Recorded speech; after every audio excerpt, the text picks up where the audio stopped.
A. Why use a crankshaft thrust bearing in the engine? ANS in an engine block, crankshaft thrust bearings are placed into grooves formed in the block's webbing. Their purpose is to limit the crankshaft's forward and backward movement by keeping the crankshaft within a specific area of motion. B. What causes thrust bearing failure?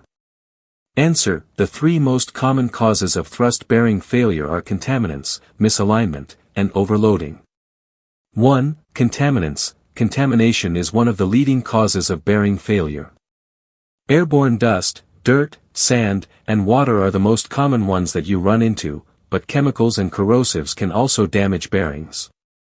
2. Misalignment. Misalignments lead to excessive vibration and loads. 3. Overloading. Putting too much load on a bearing is another common cause of failure.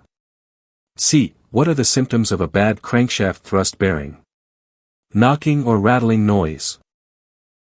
This is often a deep, rhythmic knocking sound that increases in intensity with engine speed. Grinding noise. A grinding sound may occur if the bearing is severely worn and metal is rubbing against metal. Ticking or tapping noise. Low oil pressure warning.